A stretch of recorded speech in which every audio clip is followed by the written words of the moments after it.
Welcome to Seed to Success, the podcast where we deep dive into the strategies, stories, and smart decisions that help VAs and OBMs grow and thrive. I'm your host, Adrienne Donnelly, and whether you're just starting out or looking for ways to take your business to the next level, you are in the right place. This episode is proudly sponsored by Ready to Boss Legal. Their online legal templates focus on the ins and outs of protecting your business legally without fuss or large fees, leaving you to focus on what you do best, being the boss and building the business of your dreams. As a listener of the podcast, you will receive 10% off any templates through Ready to Boss Legal. Just use SEED10 upon checkout. That's SEED10 for a 10% discount. Now let's get into today's conversation. Welcome to the show, Michelle Broadbent. I am so excited for this conversation. Thank you so much for having me, Adrienne. I'm very happy to be here. Excellent. Now, you and I have known each other, I worked out almost 5 years. We had you speak. I know that makes us very young, obviously. Spring chickens. So we have had you present twice at our Newcastle VA conference in 2022 and 2024. Yep.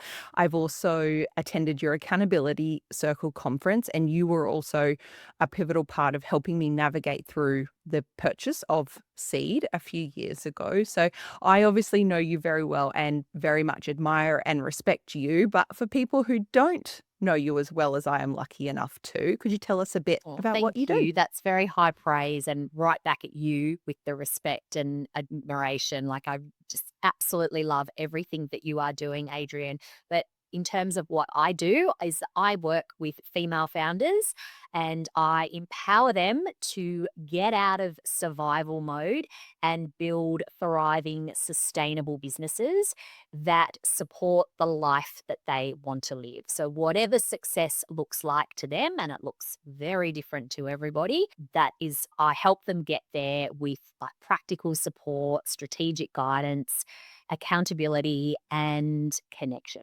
Beautiful, beautiful. And as I said, I was lucky enough to be mentored by you for a period of time to help me navigate through the purchase of that business. Could you share a little bit more about the Accountability Circle program that you run? Because I obviously worked with you in a one-on-one capacity, but I'd love for the viewers and the listeners to learn a bit more about how that part of your world works. So I, as you said, like I work one-on-one with female founders, but I also have a community of, we've got 50 women in the community at the moment, and they form accountability circles, which are small groups of female business owners at every kind of stage of business growth. And we form, basically, it's like your board of advisors. They're your people that are invested in your success. We get together once a month in person and support one another through the highs and the woes of running a business.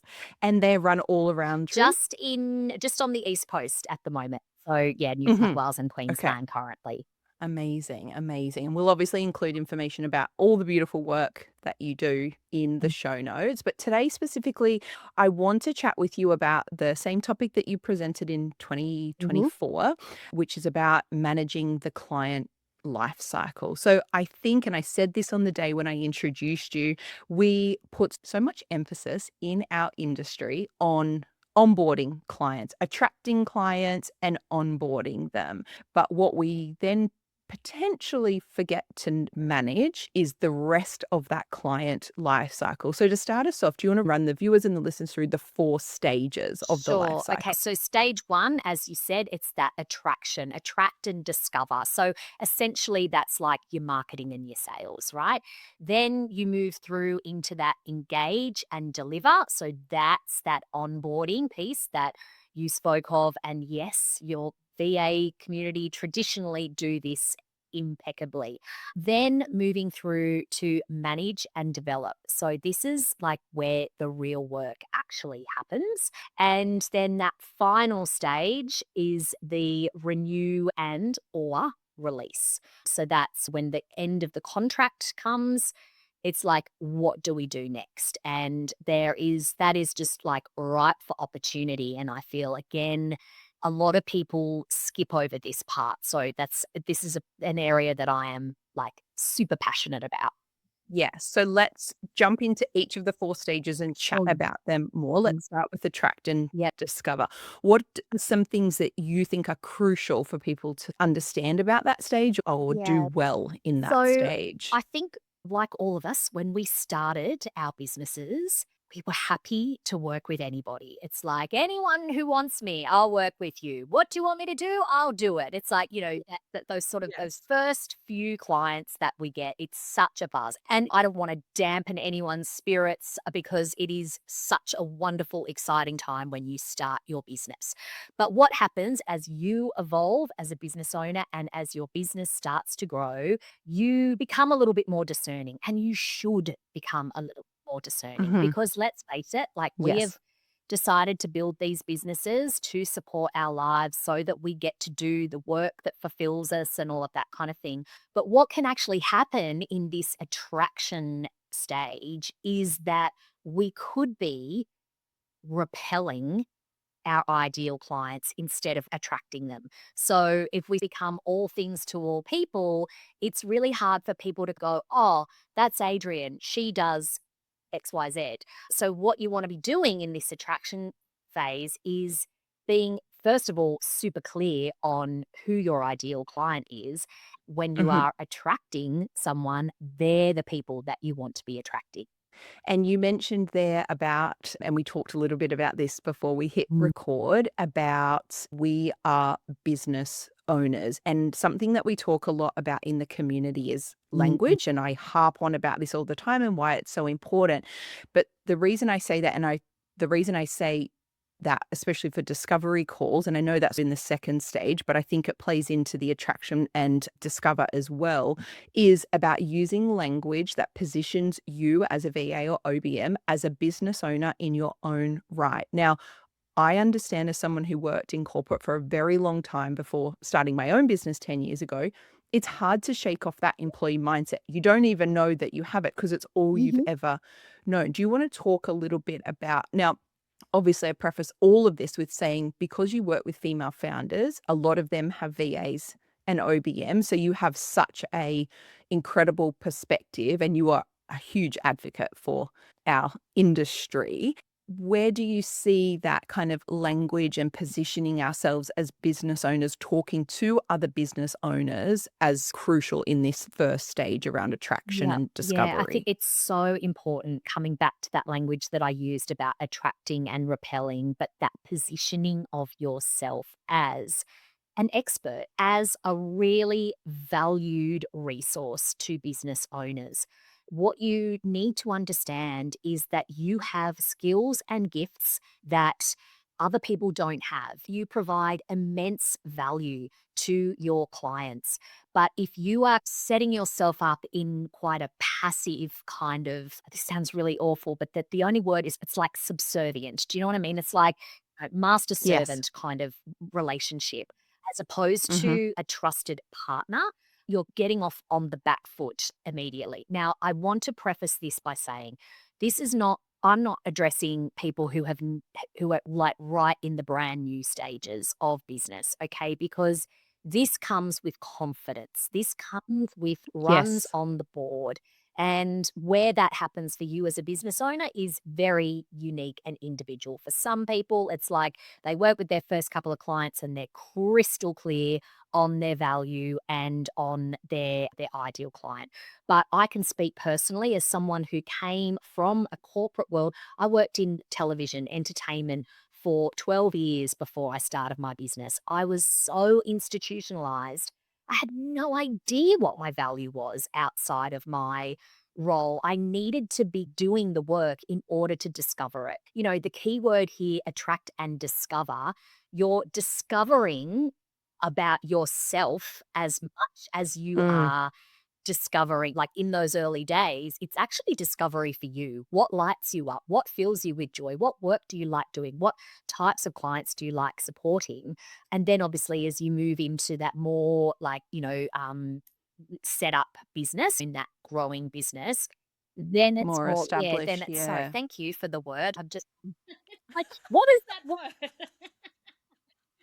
We're recording at 2:15 in the afternoon. It's fine. But yeah, it's as you move into that stage, then you're more focused on you're discovering more about your client to know if they are a right fit for you just as much as if you are a good fit for them. Yes, and this segues really lovely into the engage and deliver, because one thing we talk about a lot, and with new and up and coming VAs, they often say about that discovery call and being really nervous and really wanting the client to say yes, because we do at the start, we're like, we've got to make this thing work. We've backed Mhm. ourselves, we've gone out, we've told our family and our friends we're starting a business. I go into those discovery calls being like, pick me almost. And one thing I try to Mm. remind them is that discovery call is so much about you working out if the client is right for you as a business owner, as it is for the client working out if you're right for them. So let's talk a bit about the engage and Yeah. deliver. So you're starting to attract clients, you're getting the inquiries, and this is what we would traditionally start to think about as the Yeah. onboarding sort of stage. Let's Yeah. unpack So this stage a so little bit everyone more. said everyone's happy, you feel like it's a good fit, they feel like it's a good fit for you. Then it is, and this is where I come back to that, like setting yourself up for success and starting as you mean to continue. This is where you are showing your client that you are like a professional business owner. So it is, and I want to give credit where credit is due. This is like something from my experience and experience of my clients as well, that VAs do it really well. Why? Because it's systemized and you guys love a system. Like that is a big generalization, We but love a you love a checklist. checklist, right? And this is but making sure that what you've got on your checklist is right. Making sure that your terms and conditions, your terms of business are tight, ironclad. Use your terms and conditions. I cannot emphasize that enough. I have conversations with people that's like, oh, hey, client, do you have an agreement that we can use? Mm, I encourage you, VAs and OBMs, to utilize your own terms and conditions, have them drawn up by a lawyer. This is where investing in this sort of stuff is going to save you. And you only have to do this once, right? Like this is, it's an investment, but I see people spending gajillions of dollars on social media management and having people write content for them so their SEO is strong and all of that sort of thing. But if you start working with someone without tight terms of business, you are leaving yourself wide open to all sorts of trouble. And as someone who is 10 years into this, I have seen so much pain and suffering could have been mm, avoided if people had their terms and business locked in. So I'm not a lawyer. I am not a lawyer. yes. I know a lot of great lawyers and more than happy to connect people, but I have to get up on my soapbox about that because it's going to save your bacon. And being Yes. like absolutely clear around what the role is. There is that Mm, saying, clear is kind, ambiguity, mystery, it's again going to cause problems down the line. So just making sure that things are locked in at this stage to protect you and also having those expectations set right from the get go. When you say, oh, I don't, mhm. I have flexibility. I'm happy to do a couple of extra hours a week or whatever that is. What does that mean? Because what's obvious to you is not necessarily obvious to somebody else. Your flexibility looks very different to my flexibility. So, just making sure that everything is like as ironclad as it can possibly be at this stage so that you can enter into this relationship and work together with all the tricky bits addressed from the outset. Yes. And a special shout out to our episode sponsor, Ready to Boss Legal. They have Um, incredible templates for service agreements, terms and conditions. There's a beautiful discount for anyone who's listening in the show notes. But yes, I 100% agree. I have heard some mm, horror stories from people in our industry around what happens when they didn't have those. And even just the fact that from a mental point of view, the client has signed those, you have signed those, and you just know that peace of mind that if ever a client gets a bit slack with their invoices or starts to push the boundaries a little bit around communication or sending you messages on Facebook instead of the agreed communication channels, you just have that document there. You may never need to pull it out and say, hey, don't forget about this. But it's just that incredible peace of mind to ensure that we, VAs and OBMs, as business owners, are So, protected. so important. And yes, like I said, I've seen a lot Yes. of pain and suffering. I've seen where you're the good cop, your terms of business is the bad cop. They are like the enforcer, and you can lean on them. Yeah. That's what they are there for, Yes. to protect you. And you've got to remember too, for a lot of you very established VAs and OBMs, you've done this multiple times. For some business owners, this is their first foray into having someone like yourselves working in their business. They are Mm, actually looking to you for guidance. It's like any professional service yes. that we engage in our businesses. That service provider is meant to know more than we do, right? That's what we're getting them on board for, to help us out and to guide us. So don't be passive. Just be the driver of this. And that sets you up in quite like an elevated Mm, space with your client where you are in a partnership as opposed to, like I said, they're up here and yep, we're down yep. there. Yeah, 100% agree. The next stage is manage and develop, which is where we probably spend the majority of our Mhm, time as VAs and OBMs, especially if we work in a retainer mhm. model. Now, some of us may also do project work. I know I do with Mm, the events side of yep, my business, but majority of my clients are on a mhm. retainer. They've been with me for multiple years, and we spend the majority of the time in this manage and develop. But I remember when you presented, you talked about, and I don't know if I'm going to get this right, like the surprise and delight or kind of sprinkling that sort of customer experience throughout. Let's talk a bit more about this because it is the meat of It the relationship, the it chunkiest. is, and look, I can speak to this from, I guess, my exposure to a wide variety of service providers to small business owners, and I see where things can really flourish and thrive. And this is what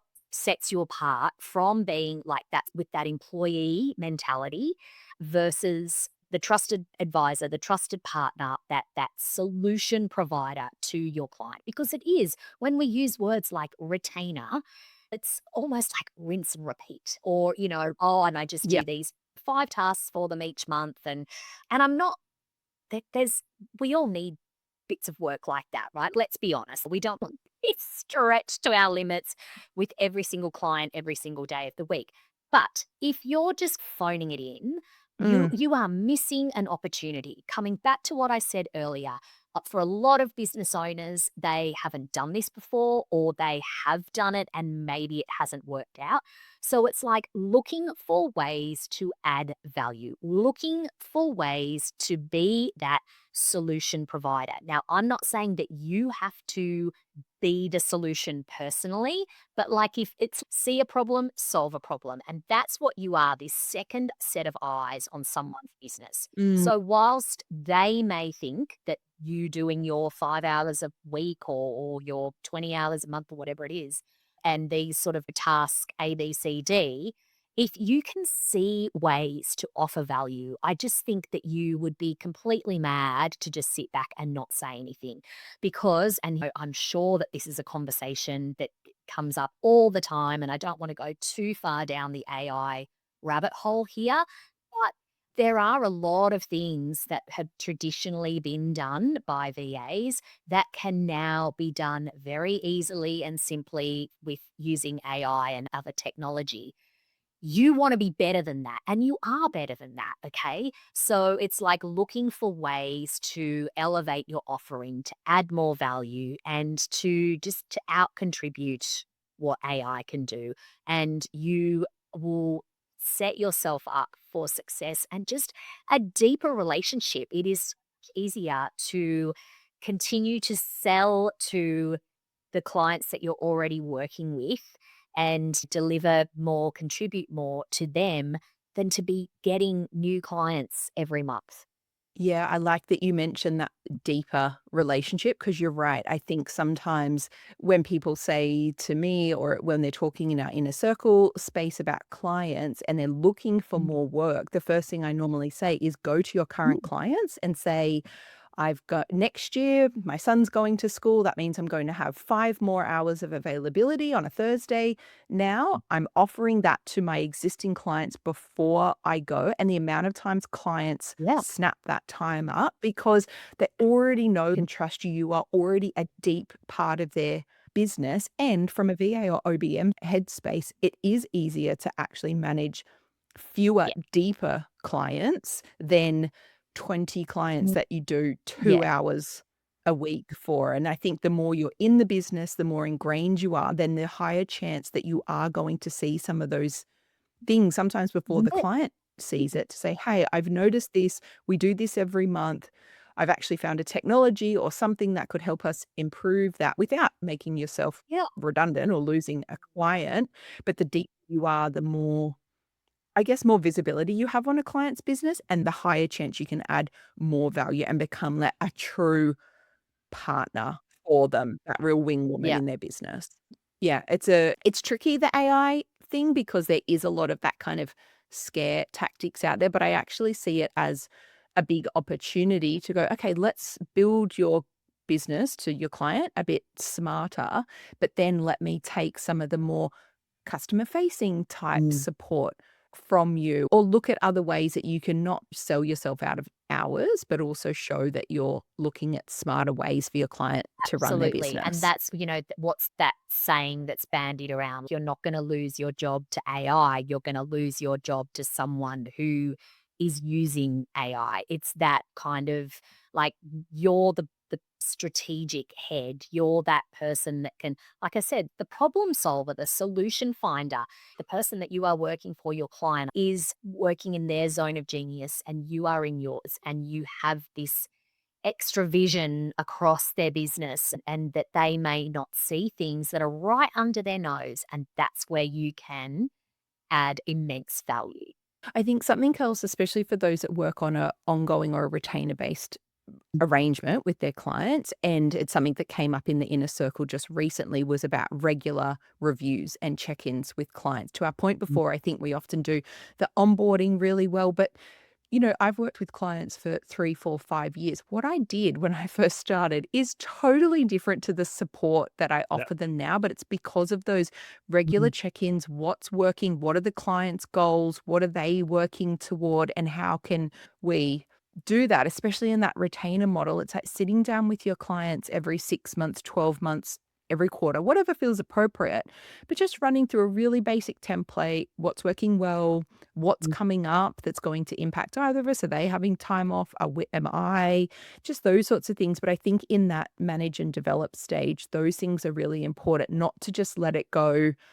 Same old, send the invoice, do the 10 things a month, and less chance that if the client is going to make changes and those changes are going to impact the VA or the OBM and potentially they're Mm. not needed anymore, it won't ever come as a huge surprise. And so you can be building up your pipeline of other potential Absolutely. And clients. I think that comes in part of that management piece is communication. What is that cadence? Like, how are you communicating? How are you getting that information on a regular basis? Coming back to what I said earlier about not being passive, being that's really Mm. proactive around this kind of stuff and driving it. Be the driving force in that business. You will just add immense value by being that. Now, look, that is not for everyone. I know that for some people, they are happy to take that more passive role. I get it. It can feel scary, but it's like adjusting to fit what is most comfortable for you, but knowing that you would be leaving opportunities on the table if you were to just take a seat back and not do any of this. Mm. Definitely. So the last stage is renew and release. So it's probably good to talk about these two separately because the renew piece is very different to the release, which is probably more where a client decides they no longer need you in their business, or you have decided that client is no longer aligned to you or no longer is bringing you joy. And, we do see questions around that a lot, especially in our Mhm. free Facebook community around this is Yeah. just not working for me and this client. Let's Yeah. talk about renew Yes. and then we'll get into Start with the positive. release. So, look, this is an opportunity again for you to sell yourself or revise the term. And I just want to preface this too is that you may be very aware of your anniversary date much more so than your client is. So, coming back to that, being the driver, not being passive, make sure that perhaps a month out from when your contract is about to be renewed is to take the leap and just say, hey, coming up to our 12-month anniversary or whatever it is, or 6-month or whatever that contracted period is. Would love to put a time in the diary, whatever, to discuss this. And this is your opportunity to really highlight to them how much value you have given to them. And, you know, do you want more money? Do you want less hours? Do you want more hours? Do you not want to be doing some of the tasks that actually you've come to them with a solution of what if I do this and we get someone else to do this, then being really proactive. I keep using that word, but it is really important at this point because, like I said earlier, it is so much easier to keep working with great clients, extend that client life cycle between you and them, as opposed to going out and Mm. winning new business. Yeah, absolutely. And that's where those regular reviews, Yeah. diarising anniversaries or renewal Mm, dates, those sorts of things. Again, it is just about so much about yeah. being And I think proactive. I was going to say, in terms of helping you prepare for that sort of thing, it's what you do Mm. every week. I talk a lot about like your to-dos, your weekly to-dos. So instead of focusing on your to-do list, it's like the to-da. What did you do? What did you achieve? What are those wins? And keeping a log of that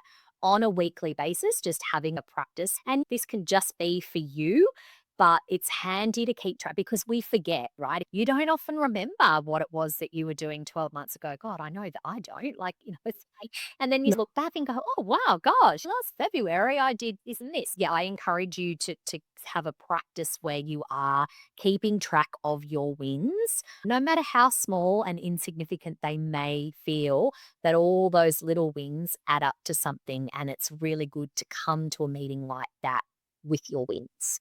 That is also extremely helpful for when you'd like to talk to your clients about, like inform them that your rates are going up.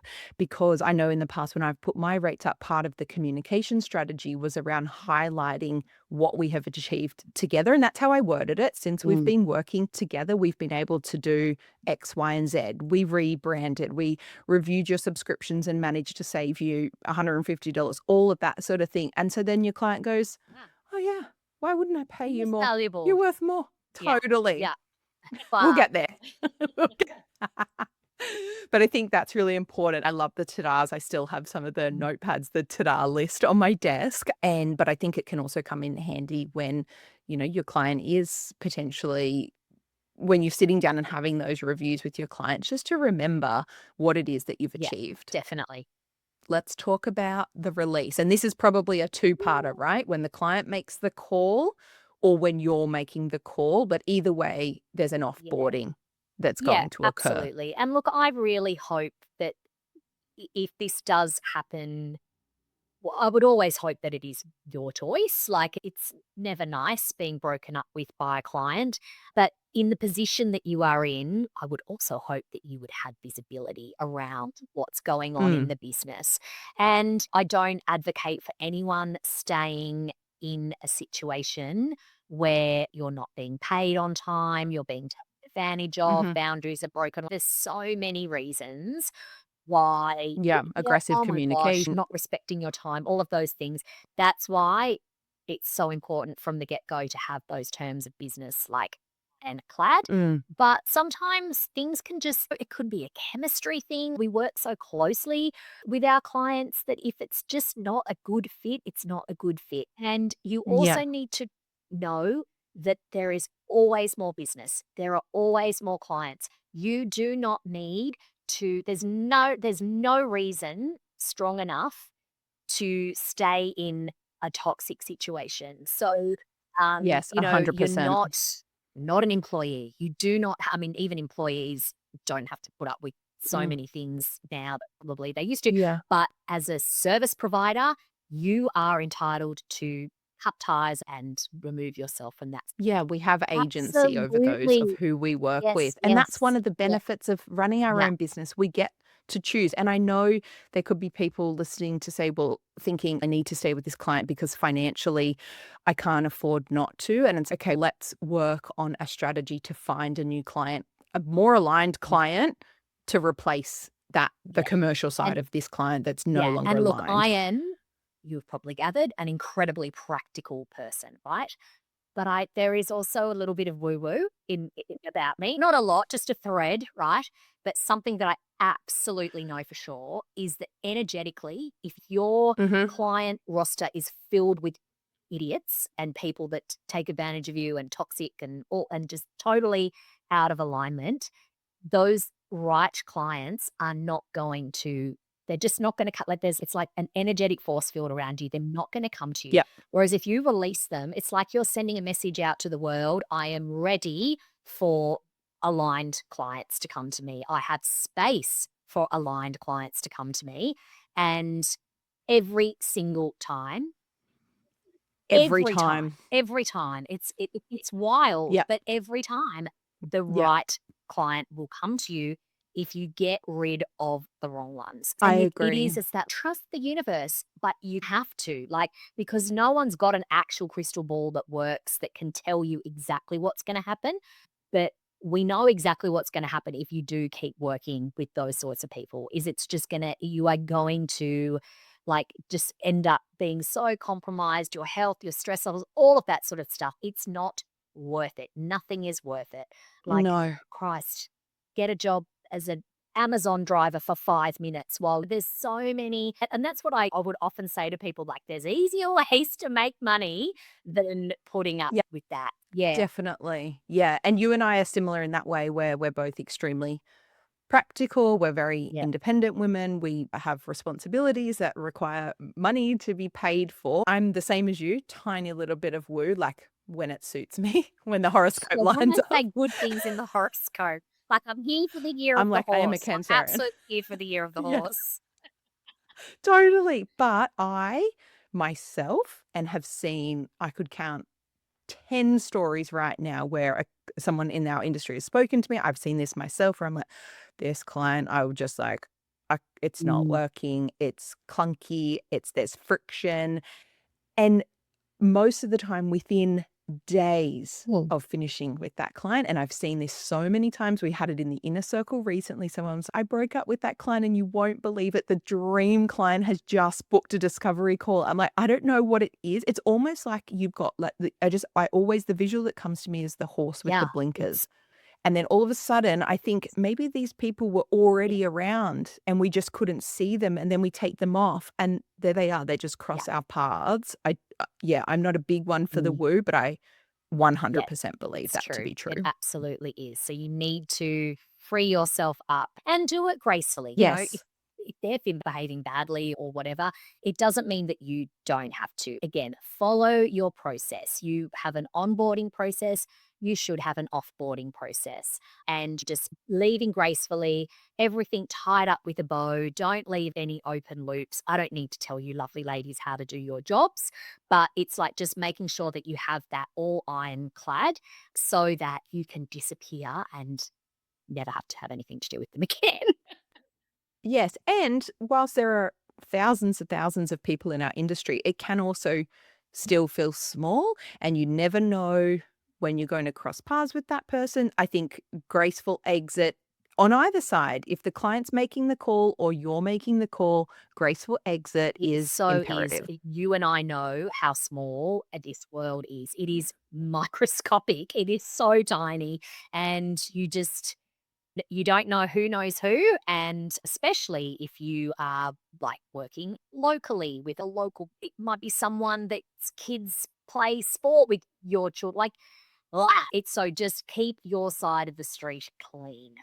Correct. You obviously work very closely with female founders, and probably not a month goes by when I don't get a call from someone or a message or a DM to say, "Hey, Michelle Broadbent said I really need to get a VA or an OBM and to come and talk to you. I've heard about your VA matchmaking service, etc." So thank you for all the wonderful referrals. But as I mentioned before, you are obviously a huge advocate for our industry, and probably no one else I know understands from the outside the value that our industry brings. Working with all the beautiful 50 plus women in your accountability circle, I would love to hear, I guess, some of your observations on experiences that business owners are having with VAs and OBMs, things that you're seeing are working really well from the Yeah. business owner's Mhm. perspective, but also things where you think, if I could ever get all the VAs and OBMs together, here's something I'd say, this is the perception, or this is what people think of the industry, and some areas of improvement. Mm. Like, we are all ears because Um, you have such an incredible Thank you. Yeah. perspective. Look, I do. Obviously, I've had my own experiences and then the experiences of my clients, not just in accountability circle or my one to one clients and just people in my business world, because something that I will maintain, and I think I said this back in 2022 when I spoke at your first conference, was around the fact that it is really hard to get great help. And I will Yep. maintain that is still the case. So there is this kind of, it's almost like we've got the top dogs, the elite, like the ones that are just up here in the stratosphere in terms of like delivery and all of that sort of thing. Then you've got like I guess the more, what's the word that I'm looking for? Like manual, your data entry, let's face it, the ones that are going to get replaced by AI potentially. But then we've got this middle part, which is where a lot of women that are probably listening right now fall, and that is the ones that kind of could be anything to anybody. And I want to just say that the clearer you are of the value that you offer, the clearer you are of your superpowers, the more success you are going to have. And I'll use like other services that business owners use, for example. Like I look at bookkeepers, for example. What they do is like really specific. They solve a very specific problem in a business. Now, they could get involved in employment stuff. They could get involved in, I don't know, like they could get involved in tax stuff. And I know a lot of them, they can do both, but there's compliance around that and all of that sort of thing. But it's if I have a particular problem in my business, I need a bookkeeper, I go to the bookkeeper. And I think it's knowing what value you give to business owners and standing really firm in that, and don't be wishy-washy. Like just it's yes, I can do that. No, I can't. I think it's when people are too kind and too nice Mm, that it can unravel a little bit, because you don't want you coming back to that whole thing. We want the work. We want to work with this client. Oh my God. You said before, oh, my dream client booked a discovery call. Okay, they might have booked a discovery call, but when you talk to them, are they still your dream client? Is it dream client and dream work, or is it dream client and like an absolute shit show and there's that kind of misalignment? So I think mm, really clear on what it is that you give to these people and behaving like a service provider, not an employee. Okay. And knowing that you're a trusted partner. Come at this as a partner, not yeah, as an as an absolute equal. equal, definitely. Because a lot of and I will say this as well.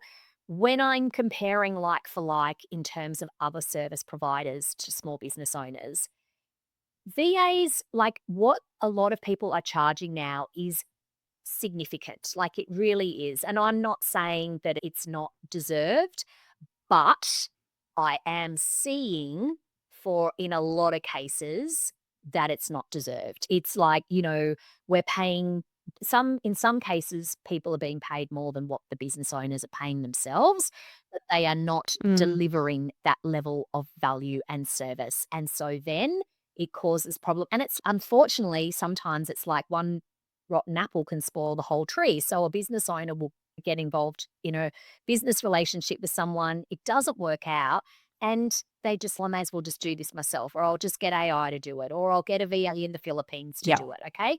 So that is like what you're competing with, I guess. So it's being really firm in what value you actually add. And yeah, I don't think that VAs have a sales problem, put it that way. I think that I really don't. Like at once upon a time, and I will say this probably 5 years ago, that probably was the biggest block. It was like sales, marketing. I don't think that attraction part is necessarily like a problem for your community. I think it's that Mm. actual like, The actual service yeah. delivery. Yeah. It's interesting what you say about the sort of rotten egg, and we Mhm. do talk a lot about this, normally more in the context of undercharging, because not we talk Yeah. about that in terms of Mm, the fact that not only are mm, you doing yeah. yourself a disservice and creating a business that's not sustainable, but you're actually setting and educating business owners Yeah. around that's what to expect from our industry, and it's the same with Mm, service delivery. If you're not upholding your end of yeah. the bargain, and you know what? Mm, Life happens. I've had times in my life for personal reasons where my service mm, really slipped, and I had clients call mm. me out on it, and when I shared with them what was Why happening, they're didn't like, you "Why didn't you tell just tell us?" We were exactly? like, "What's Yeah. happening? This is not what we've come to expect Yeah. from Yes. Adrienne." But I've also spoke with lots of business owners that have come to me, and I am trying to talk Mm. them off the ledge about our industry because they've had not And look, great I've personally been in that experiences. situation, like, and it has Yeah. always been like, "Why didn't you tell me? Why did you not communicate with me?" And I will say it up front as part of my onboarding with anyone. It's like, Mm, I'm like, "Please, I'm an open book, like, you can tell me anything. I would rather know, but don't cover it up." And the cover-ups and the unraveling, I'm in a situation where I am still unpicking stuff that has happened in my business as a result of a mishire, and it really, and like you said, I'm a yeah. huge advocate for your industry. I really Mm, am, and I don't it was definitely like a personal thing. It wasn't it, but there was so much that we could have done to prevent that had the communicate. So mm. I think it's about feeling confident that you can communicate. You are coming back to those words, trusted partner, trust and the partnership. Yes. It's just speak, communicate. That I don't think there is any problem that is unsolvable that you do need Yeah. to, do need to communicate.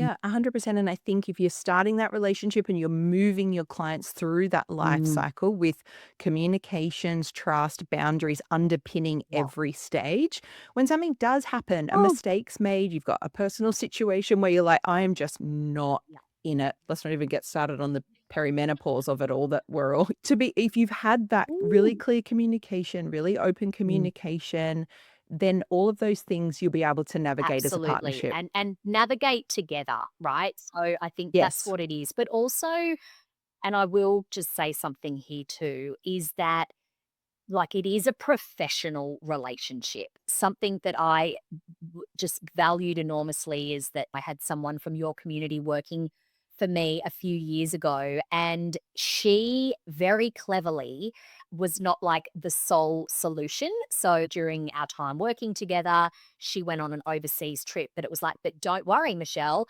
I've got I've got backup.